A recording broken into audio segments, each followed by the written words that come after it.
الحمد لله رب العالمين والعاقبة للمتقين ولا عدوان إلا على الظالمين وأشهد أن لا إله إلا الله وحده لا شريك له ولي الصالحين وأشهد أن محمدا عبده ورسوله وصفيه من خلقه وخليله سيد الأولين والآخرين اللهم صل عليه وعلى آله وصحبه ومن اتبعهم بإحسان إلى يوم الدين أما بعد أحبابي الكرام السلام عليكم ورحمة الله وبركاته.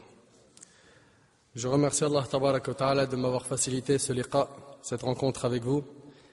Je remercie aussi l'association Le Message qui fait un travail extraordinaire sur la ville de Lille. En tout cas, c'est ce qui est clair et évident pour ceux qui les suivent sur Internet, qu'Allah Tabaraka wa Ta'ala les préserve et leur accorde la sincérité ainsi qu'à vous, à nous, et qui nous accorde Al-Firdaws al-A'la. Mes frères et sœurs, notre thème aujourd'hui tourne autour d'une parole qui me fait très peur. Une parole qui me fait très très peur. Cette parole est une des deux conditions pour que les œuvres soient acceptées auprès d'Allah Azza wa Jal. Les deux conditions que l'on doit réunir pour qu'Allah subhanahu wa ta'ala accepte de nous une œuvre, c'est cette parole, puis ittaba' sunnat Nabi sallallahu alayhi wa sallam, suivre la sunna du bien-aimé Muhammad sallallahu alayhi wa sallam. Il se peut que tu fasses beaucoup de bonnes actions, mais si cette parole, qui est le thème d'aujourd'hui, n'est pas mise en pratique dans ta vie, Allah tabaraka ta'ala n'acceptera pas de ta part. Mes frères et sœurs, je pense que vous avez tous compris qu'il s'agit de l'ikhlas, la sincérité. Avant d'aborder ce thème, je tiens à vous dire que je ne suis pas la personne qu'il faut pour vous parler de sincérité. Haqiqatan, pour parler de ça, il faut le vivre. Qu'Allah subhanahu wa ta'ala m'accorde la sincérité, me pardonne et me guide. La sincérité. Que veut dire la sincérité? Al-Imam Ibn al-Qayyim al-Jawziyya rahimahullah, l'élève de Cheikh al-Islam Ibn Taymiyyah, qu'Allah leur fasse miséricorde, a dit, donc c'est Ibn al-Qayyim rahimahullah qui dit, la sincérité, c'est que l'homme détermine et accomplit avec pureté ses paroles, ses actes, sa volonté et son intention qu'il voue à Allah Azza wa Jal. Je répète, la sincérité, c'est que l'homme détermine et accomplit avec pureté ses paroles. Toutes ces paroles, il les prononce. Pourquoi? Pour rechercher la satisfaction d'Allah Tabaraka Ta'ala, pas pour autre chose. Là, il est sum'a wa la riya. Il ne veut pas par là avoir une réputation ou par ostentation il parle. Non, il veut que la satisfaction d'Allah Azza wa Jalla. Donc, c'est que l'homme déterminé accomplit avec pureté ses paroles, ses actes, sa volonté et son intention qu'il voit à Allah Azza wa Jalla. La sincérité, c'est le fait de purifier toutes nos actions de tout type de shirk. Grand shirk comme petit shirk. Petit shirk, on a par exemple riya, l'ostentation. Et sachez que la sincérité a une grande place en islam. Allah tabaraka wa ta'ala n'accepte aucune œuvre si elle n'est pas faite avec sincérité, avec ikhlas. Quand tu fais des adorations, il faut que tes intentions soient quoi? De satisfaire Allah Azza wa Jal. Quand tu fais des adorations, il faut que ton intention soit de satisfaire Allah tabaraka wa ta'ala. Et sachez que l'intention a plusieurs rôles. L'intention permet non seulement de différencier un acte banal, une aada, d'un acte d'adoration, comme par exemple le fait de t'amuser avec ton enfant. Je m'amuse avec mon enfant. C'est un acte qui est banal. D'accord? Mais si tu t'amuses avec ton enfant dans l'intention de le rendre joyeux, pour te conformer au hadith, le hadith d'Ibn Omar, où le prophète alayhi salatu wassalam a dit les meilleures œuvres sont de faire rentrer la joie dans le cœur d'un musulman, et c'est rapporté par Tabarani. Alors, il y a deux types de personnes. Il y a celui qui va jouer avec son enfant pour faire rentrer la joie dans son cœur et faire ce que le prophète alayhi salatu wassalam a dit, faire rentrer la joie dans son cœur. Là, vous êtes d'accord avec moi que cette aada, cette chose qui est naturelle, normale, va devenir une adoration parce qu'il a placé une bonne intention dedans. Mais quelqu'un d'autre qui joue tout simplement comme ça, sans avoir cette intention, eh ben les deux, ils n'ont pas la même récompense. Vous avez compris? Donc l'intention permet non seulement de différencier un acte banal d'un acte d'adoration. C'est bon? Mais aussi les actes d'adoration entre eux. L'intention permet aussi de différencier les actes d'adoration entre eux. C'est la niya qui va faire en sorte que soit je serai dans Tarawih, soit dans Salat al-Isha. N'est-ce pas? C'est avec la niya que soit je vais jeûner un jeûne obligatoire, soit un jeûne surrogatoire. N'est-ce pas? C'est avec la niya que soit je vais faire Umrah, soit je vais faire Hajj. C'est avec la niya que c'est compté soit zakat, soit sadaqa. Donc elle permet de différencier entre les ibadat. L'intention permet donc de différencier les adorations. L'intention, mes frères ainsi que vous, mes sœurs, doit être réglée de telle sorte que ce que tu fais comme adoration, tu le fais pour Allah Azza wa Jal. Et il faut dire la vérité. Il nous arrive beaucoup de nous retrouver dans le cas de figure où on veut montrer aux gens qu'on fait du bien. On veut montrer qu'on est généreux, qu'on a de la science, du savoir, qu'on est intelligent, qu'on fait beaucoup pour la communauté, que sans nous les choses ne se font pas. On aime mettre en avant nos qualités. Et bien là c'est très très dangereux. C'est très dangereux. Parce que toi quand tu fais des bonnes actions, tu les fais pour qui? Pour satisfaire les gens ou pour satisfaire Allah? Donc dans les examens de la dunya, si tu n'as plus de la moyenne, tu passes. Si par exemple à la fin, à la fac, je sais pas, tu t'en sors avec 12 sur 20 de moyenne générale ou 50 sur 100 ou 60 sur 100, tu t'en sors. Mais le jour du jugement, l'examen de l'intention, si tu as 99,9, tu passes pas. Il faut 100%. Il faut 100% pour l'ikhlas. Il n'y a pas 99,9. Il n'y a pas un petit peu de riya, sum'a. Il faut que tout soit khalis lillahi azza wa jal. Celui qui n'est pas sincère dans ce bas monde et agit avec ostentation. Vous savez c'est quoi l'ostentation? C'est le fait de faire les adorations qu'Allah nous a ordonnées, pas pour Allah mais pour les gens. Pour avoir madh nas, les éloges des gens. Que les gens disent tabarakallah, regarde, chouf, masha'Allah. Allah yibarik, chouf, sawtuhu jamil fi qira'at al-Qur'an. Il a une belle voix dans la lecture du Coran. Hafidha kathir min al-mutun, hafidha kitabillah. Il a appris le Coran, il a appris beaucoup de mutun, il a fait ceci, il a fait cela. Donc lui, il a appris pour avoir ça. Ça, c'est l'ikhlas, ça, c'est la sincérité, ça. La sincérité, c'est que par tes bonnes actions, tu ne recherches qu'une chose. C'est quoi? Irda Allah tabarak wa ta'ala. La sincérité, c'est de chercher la satisfaction d'Allah tabarak wa ta'ala seul. J'agis dans le bien, je prie mes 5 prières, je fais des prières surrogatoires, je pleure pour Allah, je jeûne, l'obligatoire, le surrogatoire, je fais des aumônes, je me comporte bien avec les gens. Pourquoi? Parce que je recherche la satisfaction d'Allah tabarak wa ta'ala. Moi, pour moi, le plus important, c'est ma relation avec Allah. Et écoutez attentivement ce hadith qui fait très très peur. Abu Huraira radiyallahu anhu rapporte: j'ai entendu dire le messager d'Allah alayhi salatu wa salam, le jour de la résurrection, le jour du jugement. Le premier homme à être condamné sera l'un de ces trois. Le premier qui sera jeté en enfer de notre communauté, c'est qui? Celui qui est parti combattre, sabilillah. Il est parti combattre pour que la parole d'Allah tabaraka wa ta'ala soit la plus haute. Et le jour du jugement, nous on est là, on le voit en enfer. Mais subhanallah, c'est pas possible. Comment ça se fait? Comment ça se fait? Allah Azza wa Jal lui montrera ses bienfaits à son égard. Et il les reconnaîtra. Puis Allah Azza wa Jal va lui dire: qu'as-tu fait de ces bienfaits? Il dira: j'ai combattu pour ta cause jusqu'au martyr. Et là il lui sera dit: tu mens. Mais tu as combattu pour qu'on dise c'est un homme courageux. Waqad qil, et ça a été dit. Tu n'as pas de récompense, c'est fini, tu l'as eu. Tu cherchais à ce qu'on dise que tu es un courageux, ça a été dit, il n'y a pas de récompense. Puis, il ordonne alors qu'on le traîne sur sa face et qu'on le jette au feu. Vous imaginez? Deuxième personne, c'est quelqu'un de science. Quelqu'un kana yudhakkir an-nas billah. Il appelait les gens à Allah subhanahu wa ta'ala. C'était le cheikh, le savant, où il allait, on disait tabarakallah, celui-là, qu'est-ce qu'il a fait comme bien, qu'est-ce qu'il a comme science, qu'est-ce qu'il a servi à la communauté. Et le jour du jugement, on est là, on est en train de regarder, on dit subhanallah, mais il est jeté au feu. Pourquoi est-ce qu'il est jeté en enfer? Il appelait les gens, Allah, il a sacrifié sa vie dans ce chemin. Qara al-Qur'an wa 'allamah. Il a lu le Coran, il l'a enseigné. Il a fait que ça dans sa vie. Pourquoi est-ce qu'il est en enfer? Les gens sont étonnés. Pourquoi? Parce qu'il ne l'a pas appris pour Allah, mais il l'a appris pour qu'on dise de lui Qari. Pour qu'on dise que c'est quelqu'un qui connaît, c'est quelqu'un qui a lu, qui a appris Al-Qur'an, qui a appris la science religieuse. Ça fait peur, Wallahi al-Azim, ça fait peur. T'arrives à imaginer? Puis la troisième personne qui est jetée en enfer, c'est qui? C'est cet homme que les gens connaissaient pour sa générosité.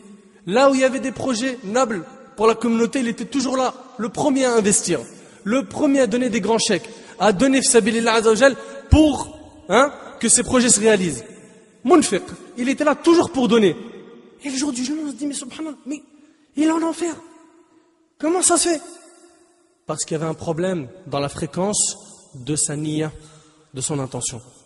C'était pas réglé à 100%. C'était pas réglé à 100%. Et qu'est-ce qui se passera? Il lui sera dit, tu as fait ça pour qu'on dise de toi que tu es généreux. Ça y est, ça a été dit. Et il sera pris, et on le traînera sur sa face, et il sera jeté en enfer. Et le hadith, il est rapporté par Muslim. Wallahi al-Azim, je vous le jure par Allah, et je répète encore une fois, ce thème, pour moi, il est trop dur à aborder. Il est vraiment trop dur. C'est pas un thème facile. C'est pas un thème facile parce que pour en parler, faut vivre le ikhlas. C'est un thème qui est très très compliqué à aborder. Très dur. Les gens pensent que la sincérité, c'est une kalima, tu dis je suis sincère et tu fais 2-3 actions à droite à gauche, tu es sincère. Oh ma yudri, qu'est-ce que tu en sais? Qu'est-ce que tu en sais que ce que tu as fait, c'est accepté? Qu'est-ce que tu en sais que tu as été sincère dans tout ce que tu as fait? Oui, mashallah, tu as fait la prière. Oui, mashallah, tu as fait des aumônes. Oui, mashallah, tu viens dans les conférences, tu te déplaces, tu agis, tu bouges, tu soutiens les associations, les mosquées. Mais c'est pour Allah? Ça, c'est la première question. 2, à 100% c'est pour Allah? Il n'y a pas 0,1% pour quelque chose d'autre? Chacun y connaît la réponse. فنسأل الله تبارك وتعالى أن يحفظنا وأن يجعلنا من المخلصين. Ibn al-Jawzi rahimahullah a dit فمن أصلح سريرته فاح عبير فضله وعقبت القلوب بنشر طيبه فالله الله في السرائر فإنه ما ينفع مع فسادها صلاح الظاهر. Écoutez attentivement ces paroles parce que ces gens-là, quand ils parlaient avec leur cœur. Rahimahumullah. Ibn al-Jawzi rahimahullah, il dit celui qui réforme son intention s'exhalera de lui le doux parfum de sa valeur. Allahu Akbar. Mais médite avec moi sur ces paroles. Celui qui réforme, il travaille sincèrement sur sa niya. Il mise énormément sur son intention. Celui qui réforme son intention s'exhalera de lui le doux parfum de sa valeur. Sa valeur, à cet homme, elle va se dégager comme un parfum de lui. Pourquoi? Parce qu'il a travaillé son ikhlas. Et les cœurs resteront attachés à cette saveur. Attention donc à votre intention, car il ne convient pas d'être mauvais en secret, bon en apparence. Il a tout résumé. Il a tout résumé. Car il ne convient pas d'être mauvais en secret, bon en apparence. Al-Zahir, mashallah. L'ihya, al-qamis, al-masjid, salat, qiyam, etc. On le voit. La sœur, pareil, hijab ou jilbab ou autre. Elle est là, elle baisse le regard, etc. C'est l'apparent. Mais l'intérieur, c'est comment? Comment il est notre intérieur? Ibn al-Jawzi, rahimallah, était un homme extraordinaire. Il faisait pleurer les cœurs avant de faire pleurer les yeux, tellement ses discours étaient touchants. Ibn al-Jawzi, rahimallah, a dit, mais écoute bien, une fois j'étais assis à faire un cours religieux, et il y avait autour de moi 10 000 personnes. Je veux que tu essayes d'imaginer. Un cheikh, il parle, il y a 10 000 personnes devant lui. C'est pas facile de garder le contrôle. Hein. Il y a beaucoup de gens. Ça y est, anta al-alim al-allama, c'est toi le plus grand savant. Al-wa'id, hein? Alladhi yubki an-nas, celui qui fait pleurer les gens, hein? Celui qui exhorte. Une fois, j'étais assis d'Ibn al-Jawzi à faire un cours religieux et il y avait autour de moi, combien? 10 000 personnes. Mais essayez d'imaginer. Imagine aujourd'hui un cheikh fait un dars et devant lui il y a 10 000 personnes. C'est un nombre impressionnant. C'est beaucoup. Ibn al-Jawzi rahmallah a dit, pendant mon discours, j'ai senti les cœurs s'adoucir et les larmes couler. C'était ça. Eux, quand ils parlaient pas avec la langue, comme c'est mon cas et beaucoup d'autres. Ils parlaient avec leur cœur.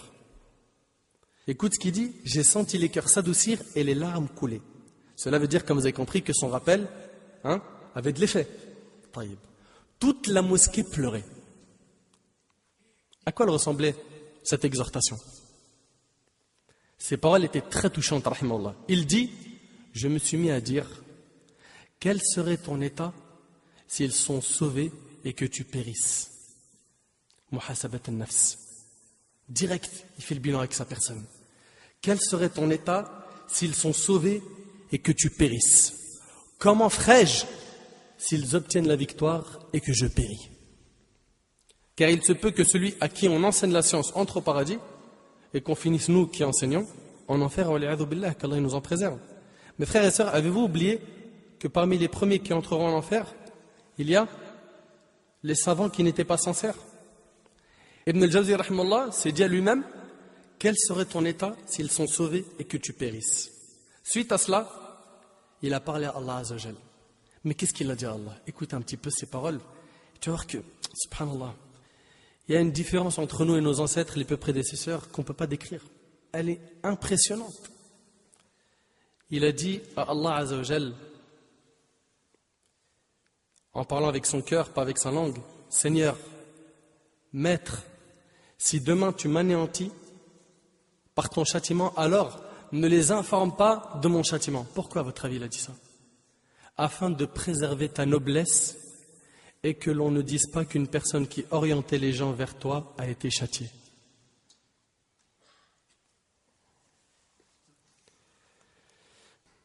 Seigneur, Maître, si demain tu m'anéantis par ton châtiment, alors ne les informe pas. N'informe pas les gens que j'ai été châtié. Pourquoi? Afin de préserver ta noblesse et que l'on ne dise pas qu'une personne qui orientait les gens vers toi a été châtiée. C'est de l'art dans le dua, de l'art dans l'invocation. Il a dit, si tu vas me punir et m'emmener en enfer, ne le fais pas savoir aux gens, afin que les gens ne disent pas que ceux qui orientent vers Allah vont en enfer. Cet homme pieux a donc dit, celui qui réforme son intention s'exhalera de lui le doux parfum de sa valeur. C'est-à-dire, ta sincérité fera que ton message parviendra. Ta sincérité fera que le travail qui devra être réalisé se réalisera. Sois juste sincère. Akhlis lillahi tabaraka ta'ala. Sois sincère. Celui qui réforme son intention s'exhalera de lui le doux parfum de sa valeur et les cœurs resteront attachés à cette saveur. Attention donc à votre intention, car il ne convient pas d'être mauvais en secret, bon en apparence. Qu'Allah tabaraka ta'ala nous en préserve. Les paroles des gens sincères parviennent directement au cœur et transpercent les cœurs. Mes frères et sœurs, quelle valeur ont nos apparences si notre intérieur est mauvais? Quelle valeur ont nos apparences, nous qui visons beaucoup ça aujourd'hui? Vous êtes d'accord avec moi? Qu'on vise beaucoup l'apparence. Qu'est-ce qu'ils vont dire de moi si je touche à ma barbe? Qu'est-ce qu'ils vont dire de moi si je ne mets pas le qamis? Qu'est-ce qu'ils vont dire de moi pour ça? Qu'est-ce qu'ils vont dire de moi? Beaucoup l'apparence. Mais al-batin, comment va ton intérieur? Comment va ton intérieur? Et je ne suis pas en train de minimiser la sunna extérieure, absolument pas. Mais simplement, on a trop misé sur l'apparence et on a beaucoup abandonné le travail du cœur.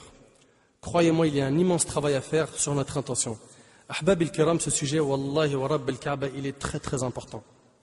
Il est très important. Allah Azza wa Jalla a dit dans Sourate al-Bayyinah, Sourate 98, verset 5, وَمَا أُمِرُوا إِلَّا لِيَعْبُدُوا اللَّهَ مُخْلِصِينَ لَهُ الدِّينَ حُنَفَاءَ وَيُقِيمُوا الصَّلَاةَ وَيُؤْتُوا الزَّكَاةَ وَذَلِكَ دِينُ الْقَيِّمَةِ.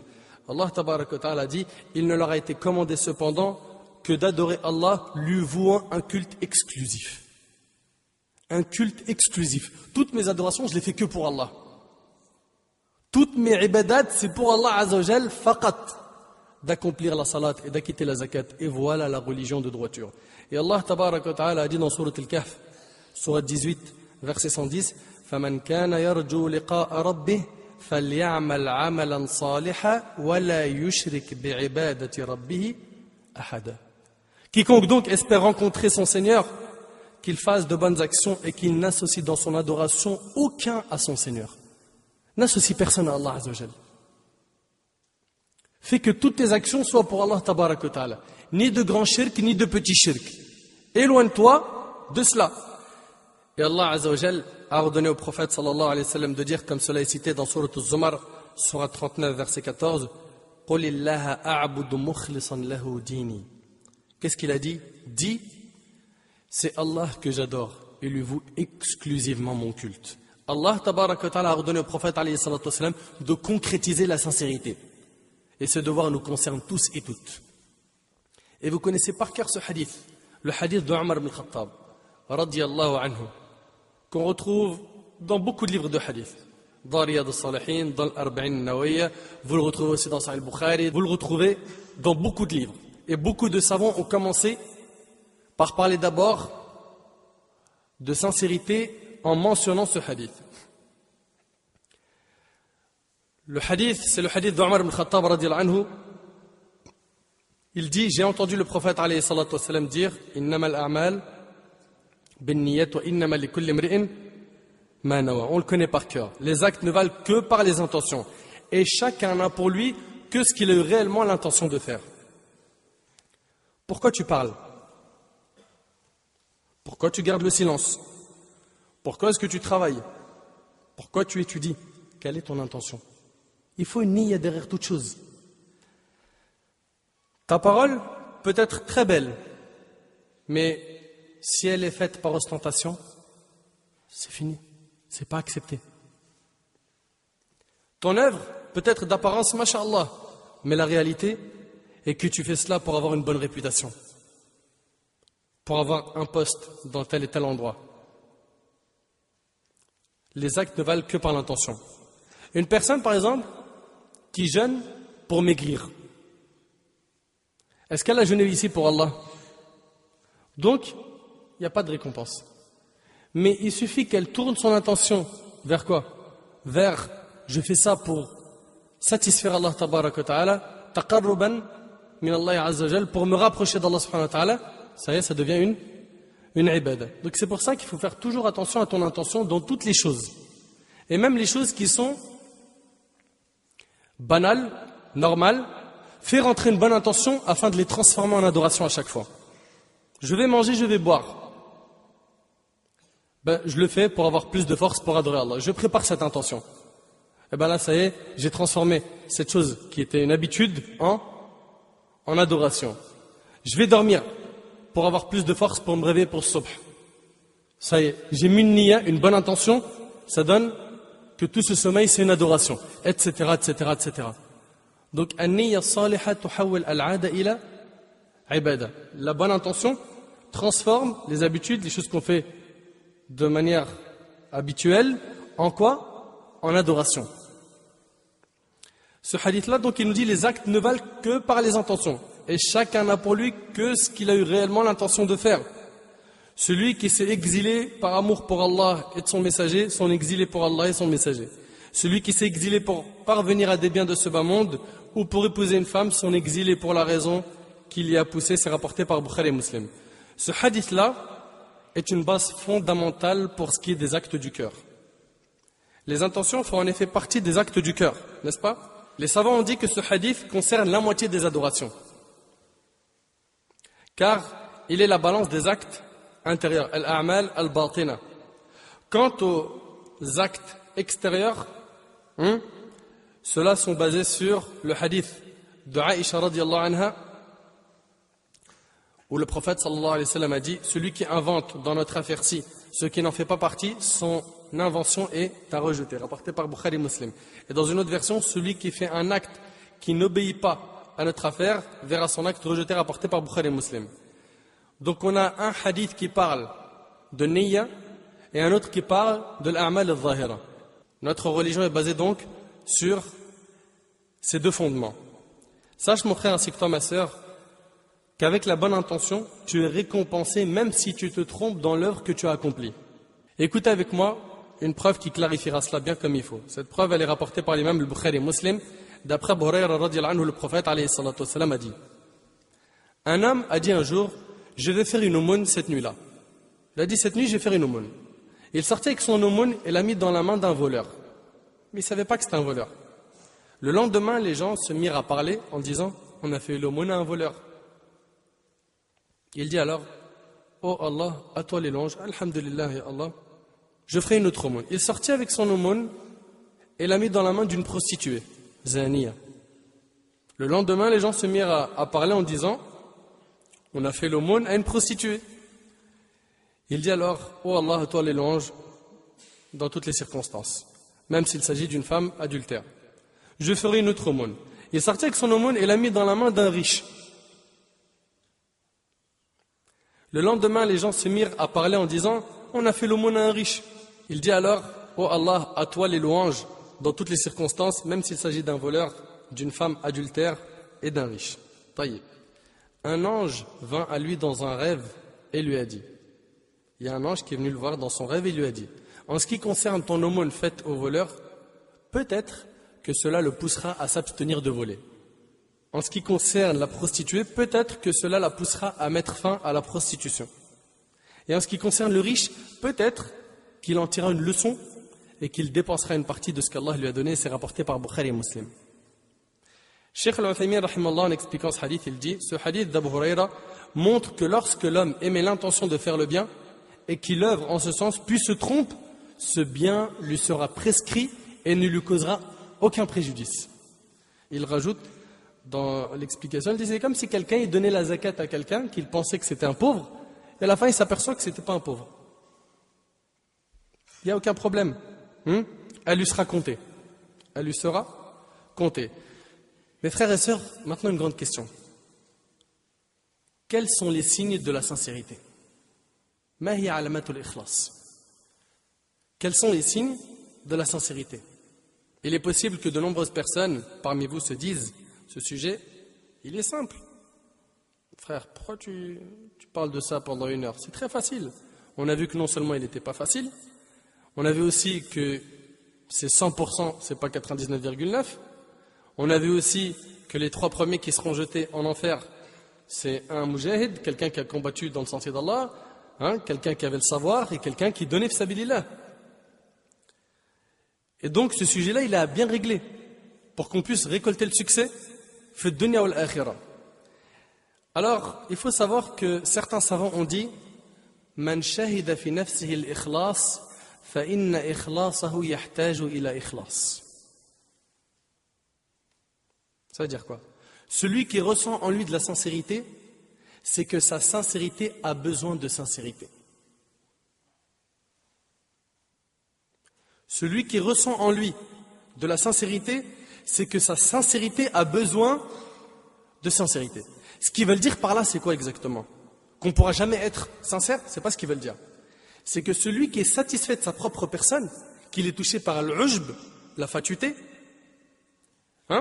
il doit renouveler sa sincérité. Et attention à ne pas tomber dans un extrême en pensant qu'il est impossible d'être sincère et de se dire, de toute façon, je ne pourrai jamais être sincère, donc laisse tomber. Je lâche l'affaire, je lâche les adorations, je lâche tout. Non. Car Allah tabaraka wa ta'ala ne demande pas à ses serviteurs des choses dont ils ne sont pas capables. C'est vrai, c'est pas vrai. Donc si Allah subhanahu wa ta'ala t'a imposé la sincérité, c'est parce que tu es capable d'être sincère. Allah tabaraka wa ta'ala a dit dans Surat Al-Baqarah, Surat 2, verset 286, La yukallifu Allahu nafsan illa wus'aha. Allah n'impose à aucune âme une charge supérieure à sa capacité. Allah subhanahu wa ta'ala, il t'a imposé la sincérité, c'est que tu es capable de supporter cette charge. Mes frères et sœurs, savez-vous quel est le plus grand signe de la sincérité? Bismillah, je vous écoute. Et je ne continuerai pas tant que vous n'aurez pas parlé. Quel est le plus grand? Mahiya akbar alama ala ikhlasika lillahi azza wa jalla. C'est quoi le plus grand signe qui prouve qu'une personne elle est sincère pour Allah subhanahu wa ta'ala? Al-khushu', c'est bien, c'est pas la réponse que je vais entendre. Niya, tayyib, jayyid, c'est bien. Naam. C'est bien. C'est bien. J'ai pas dit c'est parfait. C'est bien. C'est très bien. On se rapproche. Yallah. Naam. Al. C'est bien. Naam. Masha'Allah. Masha'Allah. Jazakallah khair. Barakallahu fik. Qu'Allah te préserve. Qu'Allah fasse de toi un savant. Le frère, il l'a dit. C'est la discrétion.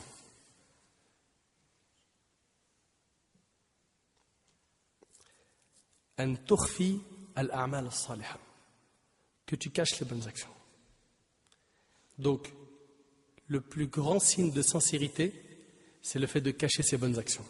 Attention, il s'agit de cacher les bonnes actions que la religion a autorisé de cacher.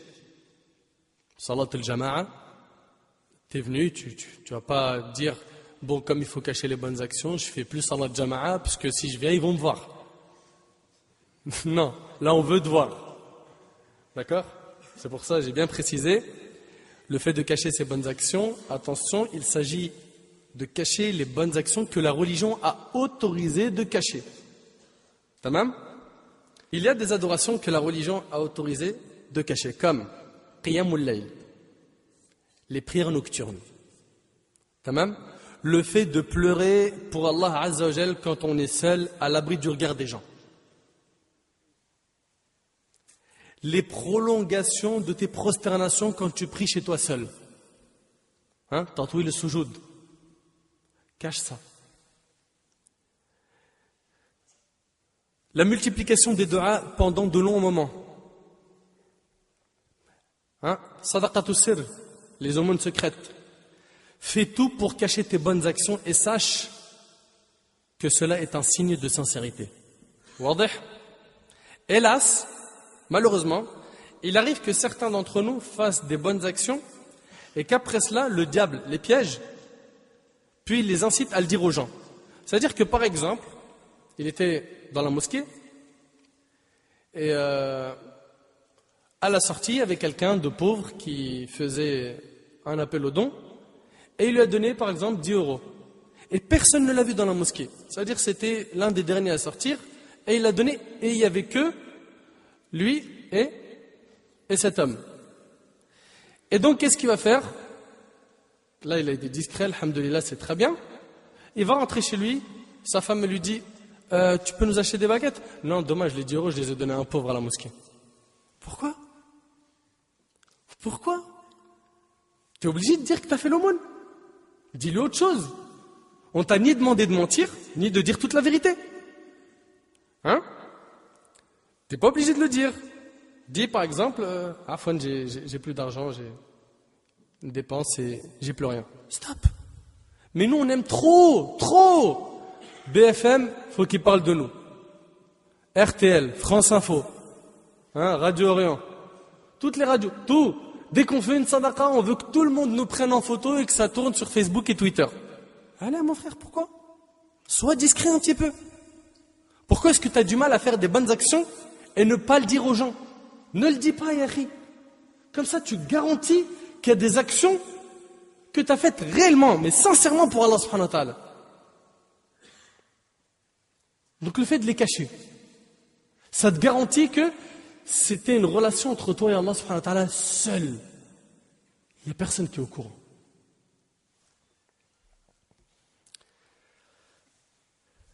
Et pourquoi est-ce que les gens généralement ils font ça? Ils disent aux gens, j'ai fait telle bonne action, j'ai parrainé un orphelin, j'ai donné de l'argent à quelqu'un, j'ai aidé quelqu'un, j'ai invité un tel chez moi pour l'aider à ceci, cela. Avec mes compétences, j'ai mis en avant ceci, cela pour telle association. Vous savez pourquoi les gens ils font ça? Parce qu'ils aiment al-thana. Ils aiment les éloges. Ils aiment les compliments. Ils aiment que les gens ils disent, Masha'Allah. Lui, dès qu'il entend ça, c'est comme si, tu vois, il venait de manger un bon plat, il était dans le verre de thé, là, en train de prendre le kiff. Dès qu'on lui dit, Masha'Allah, Allah y barak. Franchement, toi, de toutes les manières, il y a qui comme toi? Ça y est, il est en train de planer, il vole, il a des ailes là. Il a fait toutes ces bonnes actions que pour avoir ces bonnes paroles. C'est un miskin, haqiqatan, miskin. Il s'est privé de la récompense d'Allah tabaraka wa ta'ala pour un petit peu d'éloge, pour quelques compliments. Mais après, pour garantir que ça a été accepté et que tu n'as pas fait ça pour que les gens disent, chut, écoute-toi un petit peu. Arrête de parler tout le temps de tout ce que tu fais de bien. Parle pas. Non. Non seulement il aime qu'on lui fasse des éloges, mais plus que ça, il aime se faire des éloges à lui-même. Il dit, moi j'ai fait ça, c'est moi qui ai été derrière ce projet, c'est moi qui ai fait ceci, c'est moi qui ai investi là. Là, ouais, c'est grâce à moi, là, c'est moi, là, c'est moi. Je dis, mon frère, qu'est-ce qui t'arrive? T'as un problème de nefs, t'as un problème d'ego? Tu as tout pris que ton nefs soit le top? Arrête. Allah tabarak wa ta'ala dit dans Surat Al-Najm, Surat 53, verset 32, فَلَا تُزَكُّوا أَنفُسَكُمْ هُوَ أَعْلَمُ بِمَنِ اتَّقَى. Ne vantez pas vous-même votre pureté, c'est lui qui connaît mieux ceux qui le craignent. Arrête de jeter des fleurs. Arrête. Ne vantez pas vous-même votre pureté, dit Allah subhanahu wa ta'ala. Arrête de te vanter. C'est lui, Azza wa Jal, qui connaît mieux ceux qui le craignent. Et Allah tabarak wa ta'ala a dit dans Surat Ali Imran, Surat 3, verset 188, لا تحسبن الذين يفرحون بما آتوا ويحبون أن يحمدوا بما لم يفعلوا فلا تحسبنهم بمفازة من العذاب ولهم عذاب أليم. Ne pense point que ceux-là qui exultent, c'est-à-dire ils sont transportés de joie de ce qu'ils ont fait, ils sont trop contents de ce qu'ils ont fait. Ne pense point que ceux donc qui sont trop contents de ce qu'ils ont fait et qui aiment qu'on les loue pour ce qu'ils n'ont pas fait. Ils aiment recevoir des éloges pour ce qu'ils n'ont pas fait. C'est toi qui as fait ça? Ouais. Imam, malish. Mais juste pour qu'on lui dise, Masha'Allah, Allah yibarak. Wallah, on en aurait deux comme toi dans la communauté, on aurait tout réglé. Écoute bien, ne pense point que ceux-là qui exultent de ce qu'ils ont fait et qui aiment qu'on les loue pour ce qu'ils n'ont pas fait, ne pense donc point qu'ils trouvent une échappatoire au châtiment. Pour eux, il y aura un châtiment douloureux. C'est pas une petite chose. T'es là, t'es en train de gonfler ton nef, t'es en train de te gonfler, pourquoi? Fais gaffe, fais attention. Fais attention. Ne pense point que ceux-là qui exultent de ce qu'ils ont fait. Donc ils sont là, transportés de joie de ce qu'ils ont fait. Et qui aiment qu'on les loue pour ce qu'ils n'ont pas fait. Ne pense point donc qu'ils trouvent une échappatoire au châtiment. Ils ne vont pas échapper au châtiment. Pour eux, il y aura un châtiment douloureux. Qu'Allah nous en préserve. Donc le premier signe de sincérité, on a dit, c'est quoi? La discrétion. La discrétion. Le fait de cacher tes bonnes actions. L'intelligent est celui qui cache ses péchés, n'est-ce pas? Et celui qui est encore plus intelligent, c'est celui qui cache ses bonnes actions. À méditer. L'intelligent est celui qui cache ses péchés. Tu as fait un péché, Yahri, khlas. Fais pas comme beaucoup de gens. Il vient, il dit, ah, hier soir on a bu, c'était le 31, oh là là, on était tout rabat. Les joints, les feuilles de CB, tout ça, après on a fini à l'hôtel. T'es content, tu te vantes. Non seulement il fait du haram, mais en plus il le raconte. C'est hyper grave, c'est un péché de raconter ses péchés. Donc, d'un côté, tu dois cacher tes péchés, et si tu es encore plus intelligent que cette personne qui cache ses péchés, cache tes bonnes actions. Saad ibn Abi Waqqas radiyallahu anhu rapporte, j'ai entendu le prophète sallallahu alayhi wa sallam dire, Allah aime l'homme pieux, riche et discret. Et le hadith il est rapporté par le musulman. Allah aime l'homme pieux, at-taqi, al-ghani, c'est-à-dire quoi? Yubrid al-faqir. C'est-à-dire quoi ici, ma'na al-ghina? C'est-à-dire quoi ici? Il aime l'homme riche. Barakallah fik. Le riche du cœur. Attention, hein, parce que si vous le traduisez par le riche, ça voudrait dire quoi? Faites attention, c'est pour ça qu'il faut toujours revenir aux commentaires des savants. Allah aime l'homme pieux, riche, riche du cœur et discret. Abu Umam al-Bahili, radiyallahu anhu, 5 compagnons. Un jour, il a prié à la mosquée. Et celle-ci, elle était pleine. Vous me suivez? Il a prié dans la mosquée, et la mosquée, elle était pleine, il y avait trop de monde. Puis un homme se leva, et il a pris 2 rak'at, et en prosternation pendant soujoud, il pleura énormément. Après sa prière, il essuya ses larmes Abu Umama alla le voir et lui dit « C'est une bonne chose que tu pleures, mais cela aurait été mieux que tu le fasses chez toi. » La mosquée, elle est pleine. Pourquoi devant les gens en plus c'est une nafila, une sunna? Fais la sunna chez toi, viens prier l'obligatoire ici. Daoud ibn Abi Hind, ça c'est dans Sifat al-Safwad ibn al-Jawzi. Il a jeûné pendant 40 ans. Il a jeûné pendant 40 ans le lundi et le jeudi, sans qu'aucune personne de sa famille ne le sache. Le matin, il se levait avant le fajr, il mangeait bien. À midi, quand sa femme lui préparait à manger, il emmenait avec lui ce manger-là. Au travail, il le donnait en aumône. Et le soir, quand il rentrait, il mangeait comme si de rien n'était. 40 ans. Pendant le califat de Omar radiallahu anhu, les gens sont venus faire le hajj. Et ils sont venus très nombreux. Abdullah ibn Omar, donc le fils de Omar ibn Khattab, il est impressionné, ta'ajjab. Wa fariha bihada surra. Il était content de voir autant de monde. Il a dit à son père, il y a beaucoup de pèlerins. Omar radiallahu anhu lui dit, oh mon fils, certes ils sont nombreux à être venus, mais les pèlerins d'entre eux sont peu nombreux. Est-ce que vous pouvez méditer sur cette parole? Ça veut dire quoi ça? Subhanallah, c'était un autre monde les salafs. Les pieux prédécesseurs, c'était un autre monde. Qu'est-ce qu'il est en train de lui dire là? Il lui dit, oh mon fils, certes ils sont nombreux. Al-adad kabir. Ils sont nombreux à être venus, mais les pèlerins d'entre eux sont peu nombreux. Tu n'en sais rien de leur intention. Vous le savez aujourd'hui, il y a des gens, pourquoi ils vont là-bas? Pour qu'on l'appelle quand il revient Hajj. Le Hajj Mohammed. Salam alaikum. Il est parti pour le titre, il a payé 5 000 € pour revenir, et quand tu l'appelles pas Hajj, Sahbi, j'ai payé 5 000 €. Maintenant, je sais avec tout ça, tu veux que je fasse quoi de plus? J'en fais un deuxième? Allah musta'an. Donc, haqiqatan, c'est une mouchkila. Hein? C'est un problème. Les gens, ils vont là-bas aujourd'hui. Celui-là, il va pour qu'on l'appelle Hajj. L'autre pour Tijara. L'autre parce qu'on lui a dit, vas-y, viens, on y va en groupe, on va rigoler, on sera ensemble. On jouera aux cartes. J'ai ramené mes dominos, mes jeux d'échecs. À Mina, on va s'éclater. Wallah el-azim, qu'il y en a, ils jouent dans les tentes à Mina. Ils sont pas en train de faire du dhikr et de dua. Hein? Wallah, je sais de quoi je parle. Ils sont là avec les cartes. Ah, t'as gagné ou pas? Vite, on doit aller acheter les pierres. Subhanallah. On va là-bas pourquoi? Pour tathir al-nafs.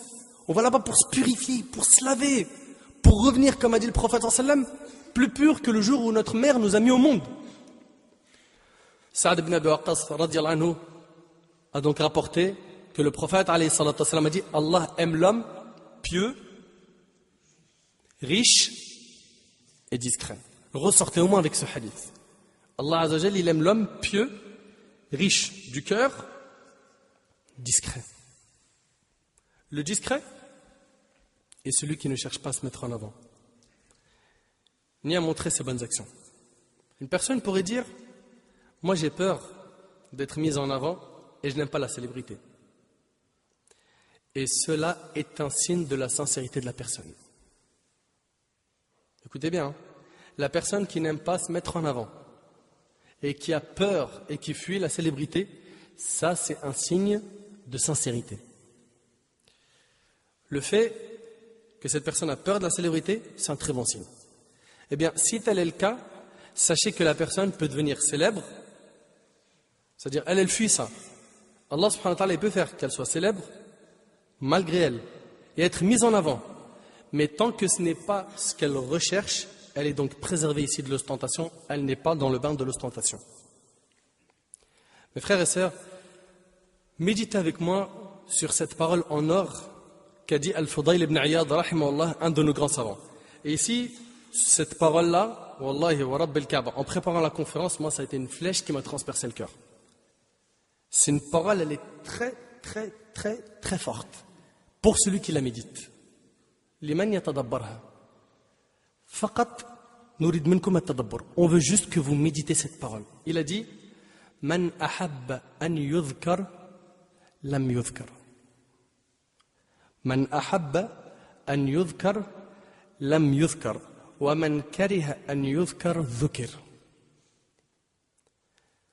Je vais le traduire, ça aura plus de sens. Écoutez bien ce qu'il dit.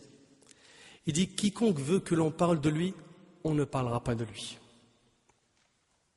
Son objectif, c'est mettre en avant sa personne, pas la da'wa ila Allah azza wa jal. Son objectif, c'est de mettre en valeur sa personne, pas la da'wa d'Allah tabaraka wa ta'ala. Pourquoi? Parce qu'il a un complexe d'infériorité. Il a un aqs fi shakhsiyya. Alors, pour se donner une valeur, une qima, il a besoin qu'on dise Sidi Flan il est venu, Sidi Flan il est parti, Sidi Flan il a fait, Foulan il a fait, un tel il a fait, etc. Il se sent mal de faire des choses et que son nom n'est pas évoqué. Eh bien, écoutez bien, je vous le jure par Allah subhanahu wa ta'ala, Wallahi wa Rabbil Kaaba, cette parole, elle m'a foudroyé hier pendant que j'étais en train de préparer la conférence. Quiconque veut que l'on parle de lui, on ne parlera pas de lui. Et quiconque ne cherche pas à faire parler de lui, fera parler de lui. Et quiconque ne cherche pas à faire parler de lui, fera parler de lui. Il a tout résumé, rahimahullah. C'est vrai, c'est pas vrai. Il a tout résumé en une phrase. Je répète, quiconque veut que l'on parle de lui, on ne parlera pas de lui. Mais pas en avant ta personne, Yahri. Mais en avant la da'wa d'Allah tabaraka wa ta'ala. Mais pas en avant ta personne dans la mosquée, toi qui es responsable de la mosquée ou toi responsable d'association. Mais en avant la religion d'Allah subhanahu wa ta'ala. L'intérêt des musulmans. Ta personne, enterre-la. On est qui, nous? On est qui? Pourquoi est-ce qu'on a accordé beaucoup d'importance à nos personnes? Pourquoi? Pourquoi? Parce qu'on est dans un monde où chacun veut se montrer. Et après? Toi, tu suis les gens ou tu suis la religion? Tu suis qui? Quiconque veut que l'on parle de lui, on ne parlera pas de lui. Je ne sais pas si vous avez bien compris le message. Wallahi, c'est trop riche. Et quiconque ne cherche pas à faire parler de lui, ce n'est pas son objectif, fera parler de lui. Allahumma rizqna al-ikhlas fil qawli wal amal. Donc parmi les signes de la sincérité, il y a le fait de cacher ses bonnes actions, d'être discret dans ce que la religion a autorisé d'être discret. Il y a aussi le fait d'avoir peur d'être célèbre. Le fait d'avoir peur d'être célèbre. Et si Allah tabaraka wa ta'ala fait de toi quelqu'un de célèbre et que les croyants t'aiment, parlent de toi en bien, sache que cela est la bonne nouvelle annoncée dans ce monde aux croyants. Abu Dharr radiyallahu anhu rapporte, et le hadith il est rapporté par l'imam Muslim. On a dit au prophète sallallahu alayhi wa sallam, quel est ton avis sur celui qui fait une bonne action et que les gens louent à cause d'elle? Quelqu'un qui fait du bien et derrière les gens ils disent de bien de lui. Ils disent franchement, mashallah, ce frère ou cet imam ou cette sœur, tabarakallah, cette maman, comment elle éduque ses enfants, etc. Quel est ton avis sur celui qui fait une bonne action et que les gens louent à cause d'elle? Il alayhi salatu wa sallam dit, cela est la bonne nouvelle annoncée dans ce monde aux croyants. Cela est quoi? Est la bonne nouvelle annoncée dans ce monde aux croyants en attendant celle de l'autre, et c'est rapporté par l'imam Muslim. Bien sûr, Cheikh Al-Uthaymin, il le précise, il n'a pas cherché par ses bonnes actions les éloges, les compliments des gens. Mais cela l'a atteint. Il reste donc sincère, même s'il reçoit des éloges, car il n'a pas œuvré pour ça. Donc on reprend, on a dit parmi les signes de la sincérité, on a dit 1, la discrétion. 2, le fait d'avoir peur d'être célèbre. 3, il y a le fait de se juger coupable de péché. Ittihamun nafs. Il y a le fait de se juger coupable de péché. De me dire, moi, je suis coupable de péché. Je ne suis pas satisfait de ce que j'ai fait. Le fait de mépriser son ego, de le juger et de faire les causes pour le soigner. Une personne sincère ne se voit pas importante aux yeux des gens. C'est pas, par exemple, quand il rentre dans la mosquée, il se dit, mais subhanallah, pourquoi tout le monde n'est pas venu vers moi pour me serrer la main? Pourquoi? Je suis rentré dans tel endroit, les gens m'ont vu, mais comme si de rien n'était. Et alors? Un parmi les grands savants, parmi nos ancêtres, il s'agit d'Ibn al-Mubarak. Écoutez cette histoire. Abdullah ibn al-Mubarak, rahimahullah, se trouvait à Al-Koufa, en Irak. Et un jour, alors qu'il faisait la queue, quelqu'un l'a bousculé, il est tombé par terre. Ils ont poussé Ibn al-Mubarak. Jabal al-Umma fi zamanihi, c'était une montagne de science à son époque. Ils l'ont bousculé, il est tombé par terre. Le grand savant, Al-Alim, il fait la queue. Déjà, normalement, hein, les gens, normalement, ils sont en train de courir pour lui donner un verre d'eau ou un petit peu d'eau. Là, il fait la queue. Il était en train de faire la queue, on l'a bousculé, il est tombé par terre. Certaines personnes lui ont dit que si seulement il était resté où il était en train d'enseigner, jamais quelqu'un l'aurait bousculé ni l'aurait fait tomber par terre. Qu'est-ce qu'il a répondu Ibn al-Mubarak? Il a dit, par Allah, la vie ne doit être que comme ça, quand on n'est ni connu ni honoré. La vie ne doit être que comme ça, quand on n'est ni connu ni honoré. Nous, on est comme ça, nous. Nous, on se fâche quand on ne parle pas de nous. Nous, on se fâche quand on ne nous montre pas du doigt. On se fâche quand on passe dans la rue et que quelqu'un ne nous reconnaît pas. Mouchkila, wallahi, mouchkila. La discrétion, elle est où? Elle est où la discrétion? Donc je reviens à dire qu'il y a ittihamun nafs. Tu es toujours en train de te remettre en question. Et une personne sincère ne se voit pas importante aux yeux des gens. Tu es comme tout le monde, comme Sa'ir al-Bashar. D'accord? Tu es comme tout le monde. Parmi les signes, on a dit donc on se rappelle rapidement, la discrétion, tu fuis la célébrité, tu te juges coupable de péché, et aussi on a at-tajarrud. Le fait que tu fasses les bonnes actions uniquement pour Allah tabaraka wa ta'ala. Mais vraiment uniquement pour Allah subhanahu wa ta'ala. Et écoute avec moi cette histoire, Wallah al-Azim, elle est vraiment impressionnante, il y a beaucoup de leçons, elle est très riche, très très très riche pour ceux qui vont bien la méditer. Alors, Abu Ubayd ibn al-Jarrah, radiyallahu anhu, c'est un grand compagnon, d'accord? Il fut nommé responsable de l'armée en Syrie pendant le califat d'Abu Bakr. C'est qui le responsable de l'armée? C'est Abu Ubayd pendant le califat de qui? D'Abu Bakr as-Siddiq radiyallahu anhu. À ce moment-là, les musulmans ont dû affronter les montagnes, qui? Les Byzantins. Les Byzantins avaient effectivement préparé une armée de 240 000 hommes, ce qui constituait un nombre impressionnant pour l'époque. C'est même l'une des plus grandes armées de l'époque. Le dirigeant des Byzantins s'était juré que tellement il allait être violent avec les musulmans, Abu Bakr radiyallahu anhu ne songerait plus jamais envoyer ses cavaliers. Lorsque ces paroles sont parvenues à Abu Bakr, il lui répondit avec des paroles encore plus fortes pour impressionner l'ennemi. Il lui dit, par Allah, je mettrai fin aux Byzantins pour leur hostilité envers les musulmans par Khalid ibn al-Walid. Et je vais lui envoyer Khalid. L'histoire sera réglée. Donc, on a dit que le dirigeant qui était sur place là-bas, c'était Abu Ubaïda. Qui l'a choisi? C'est Abu Bakr as-Siddiq radiyallahu anhu. Mais il y avait une grande armée qui arrivait. Et un grand combat qui se préparait. Et puisqu'Abu Ubaïda demanda à Abu Bakr de lui envoyer du renfort afin de faire face à ce nouveau danger, qu'est-ce qu'il a fait? Abu Bakr radiyallahu anhu demanda à ce que Khalid, qui était en Irak, il est en train de réaliser des grandes conquêtes, il lui a demandé de rejoindre Abu Ubaïda et d'être lui le chef de l'armée. Et qu'Abu Ubaïda quitte ce poste. Vous me suivez? Abu Bakr as-Siddiq radiyallahu anhu, il a envoyé un écrit à Khalid, lui ordonnant de rejoindre Abu Ubaïda en Syrie, afin que ce soit lui qui dirige l'armée. De la même manière, Abu Bakr radiyallahu anhu envoyait un écrit à Abu Ubaïda afin de l'informer qu'il avait confié la direction de l'armée en Grande Syrie à Khalid ibn al-Walid radiyallahu anhu. Abu Bakr, qu'est-ce qu'il a écrit dans la lettre à Abu Ubaïda? Il lui a dit Bismillah ar-Rahman ar-Rahim, de la part d'Abu Bakr as-Siddiq à Abi Ubaïda ibn al-Jarrah. Salamullahu alaykum wa ba'd. J'ai placé Khalid ibn al-Walid en tant que chef en Syrie, Sham. Écoute-le et obéis-lui. Et wallahi, je ne l'ai placé comme chef pour vous que parce que j'ai su qu'il avait des stratégies dans les guerres que tu n'as pas. C'est bon? Et regarde comment il va lui apaiser son cœur alors que tu es chez moi, au Abi Ubaïda, meilleur que lui. Vous avez eu, subhanallah, le talent dans la nasiha. Allah a voulu pour toi et pour nous le bien, wassalam. Quelle sincérité! Je ne trouve pas les mots qui me permettraient de commenter, mais ces paroles sont suffisantes pour que la communauté comprenne qu'elle ne réussira que si chacun d'entre nous est sincère et que si la communauté place les bonnes personnes où il faut. Puis après cette lettre, Abu Ubaïda ibn al-Jarrah délaisse son poste et passe de dirigeant à soldat.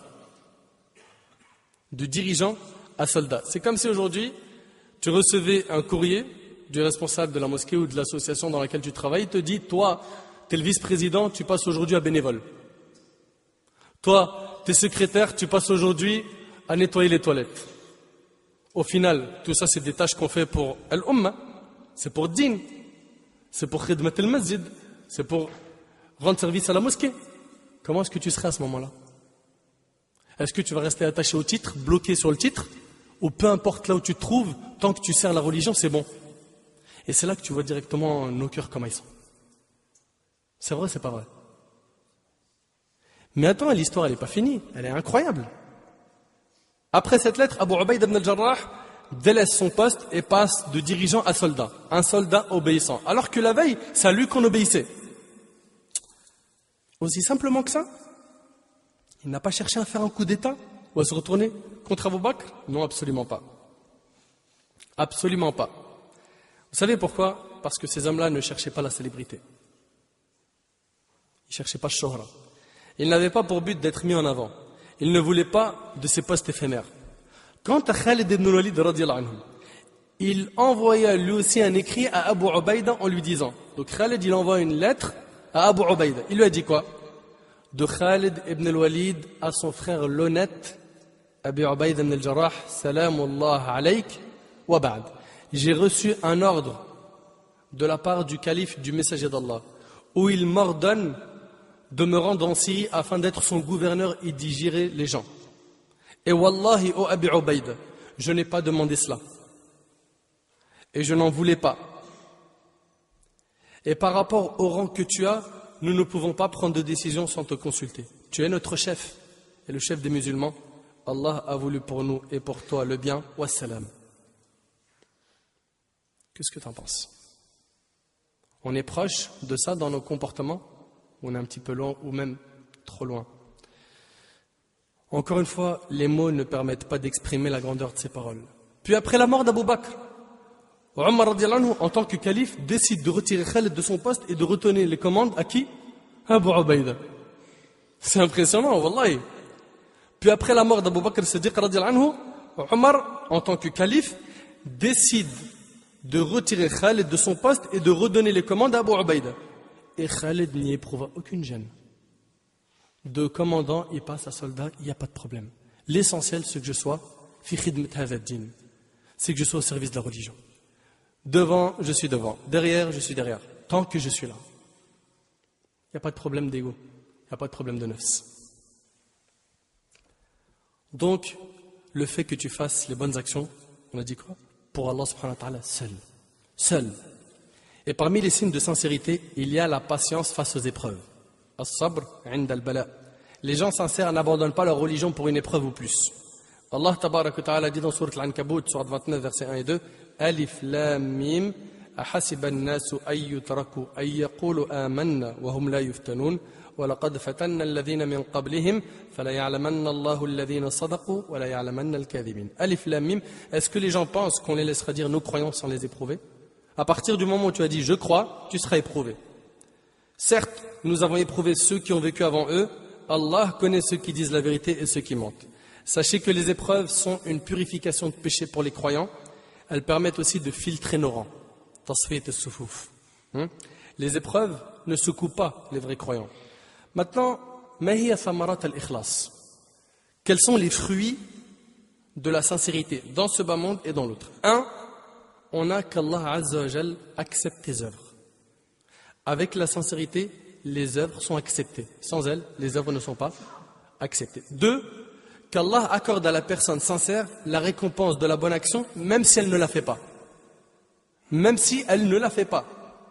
Abu Kabsha radiyallahu anhu rapporte qu'il a entendu dire le prophète sallallahu alayhi wa sallam 3 choses, je jure de leur authenticité, et apprenez bien ce hadith que je vais vous citer. 1. Jamais la richesse de quelqu'un n'a été diminuée par une aumône. 2.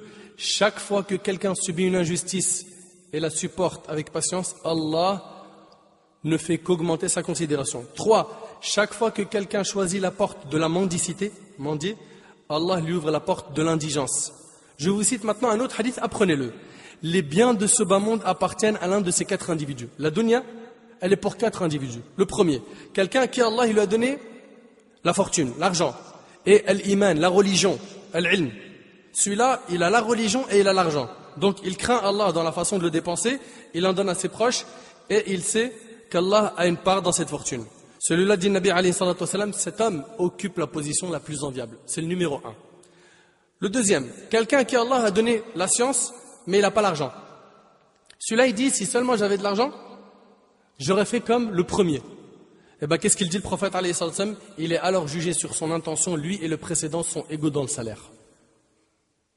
Ils sont égaux dans la récompense. C'est-à-dire, Allah il m'a pas donné beaucoup d'argent.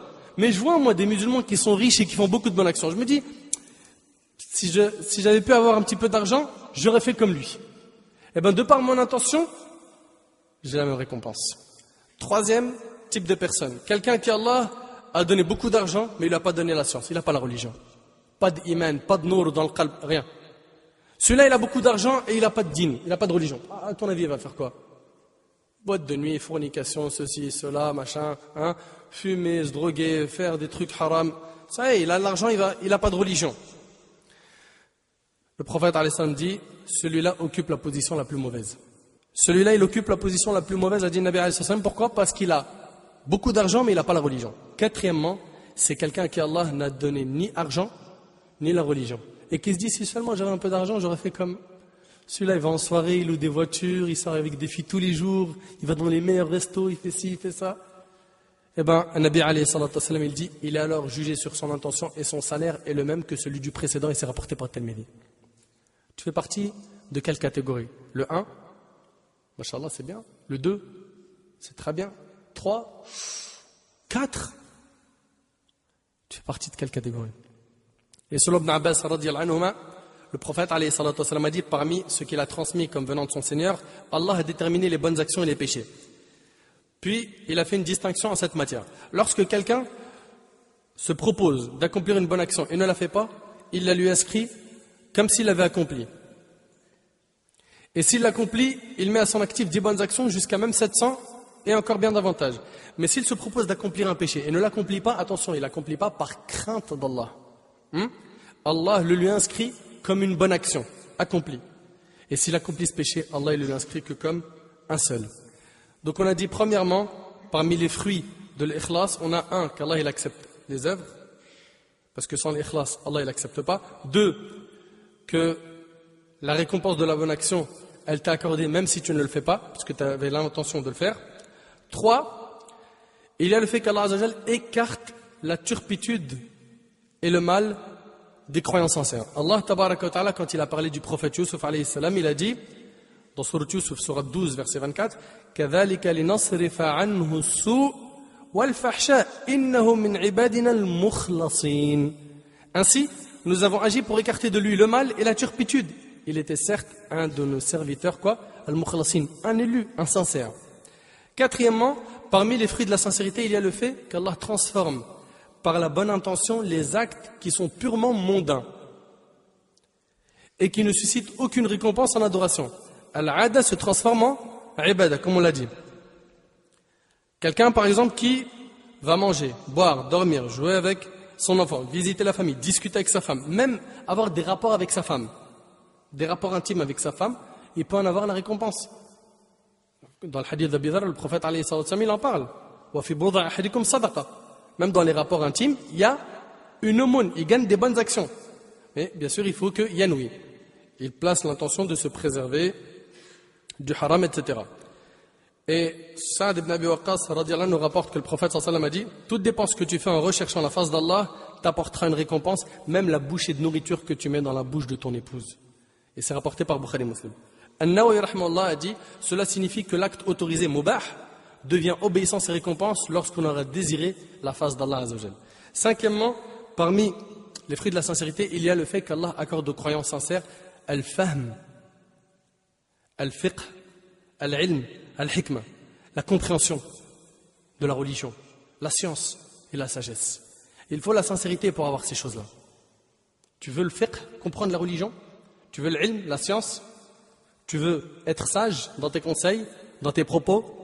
Il te faut quoi? La sincérité, l'ikhlas. Sixièmement, parmi les fruits de la sincérité, il y a le fait qu'Allah tabaraka wa ta'ala accorde à la personne sincère husn al-khatima, une bonne fin. Qu'Allah tabaraka wa ta'ala nous accorde une bonne fin. Selon Anas ibn Malik radiyallahu anhu, Le prophète alayhi salatu wassalam, a dit, quand Allah veut du bien de son fidèle serviteur, il l'utilise. Il lui a été dit, comment l'utilise-t-il?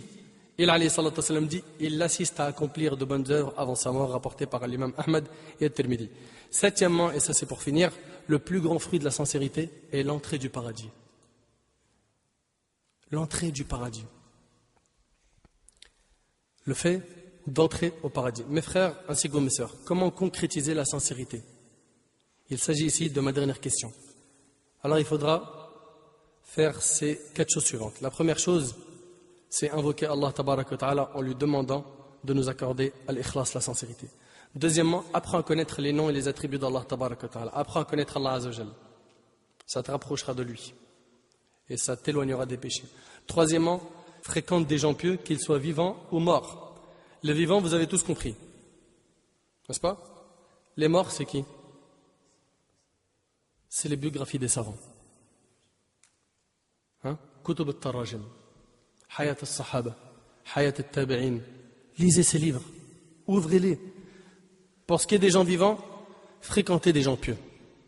Des gens qui vous rapprochent d'Allah. Vous savez, les gens pieux, les vrais pieux, il suffit juste de les voir sans qu'ils parlent pour que ça nous rappelle Allah tabaraka wa ta'ala. C'est vrai ou c'est pas vrai? Selon Abdurrahman ibn Ghanam radiallahu anhu, le prophète alayhi salatu wassalam a dit, les meilleurs serviteurs d'Allah sont ceux qui, lorsque tu les vois, ils te rappellent Allah. C'est rapporté par Ahmed al-Hadith et les Hassan. Écoute bien, les meilleurs serviteurs d'Allah sont ceux qui, lorsque tu les vois, ils te rappellent Allah. Juste tu vois son visage, il t'a rappelé Allah. Il n'a même pas besoin de parler. Malik ibn Dinar, rahimallah, a été questionné au sujet des gens sincères. Il dit, les paroles des gens sincères sont un remède pour les pécheurs. Puis il dit, l'homme sincère est une cause par laquelle Allah fait revivre de nombreuses personnes. Qu'Allah fasse de nous ce type de personnes. Je répète, la lecture des biographies des pieux prédécesseurs est une chose qui aide beaucoup. Donc on a dit 1, ad-du'a. 2, apprendre à connaître Allah subhanahu wa ta'ala par ses noms et ses attributs. 3, de fréquenter des gens pieux qui soient vivants ou morts. 4, et c'est avec ça que je vais terminer, isole-toi avec Allah afin de l'invoquer et ne fréquente les gens que s'il y a un besoin. Sois pas toute la journée dehors en train de fréquenter pour rien du tout. Profite de ton temps, apprends ton dîn, essaye d'évoluer. Demande à Allah tabaraka wa ta'ala qu'il te facilite de l'adorer comme il le faut, d'être un abd, un serviteur sincère, et demande-lui qu'il accepte tes œuvres. Je demande à Allah tabaraka wa ta'ala de me pardonner d'avoir abordé ce sujet alors que je ne suis pas du tout à la hauteur. Je n'ai pas encore senti l'odeur de la sincérité et je demande à Allah tabaraka wa ta'ala de me guider et d'améliorer ma situation. As'Allah tabaraka wa ta'ala an yanfa'ani bima qult wa yanfa'akum bima sami'tum. Hadha ma a'lamu Allahu tabaraka wa ta'ala a'la wa a'lam. Subhanaka Allahumma bihamdik ashhadu an la ilaha illa anta astaghfiruka wa atubu ilayk. Jazakumullahu khair wa assalamu alaykum wa rahmatullahi wa barakatuh.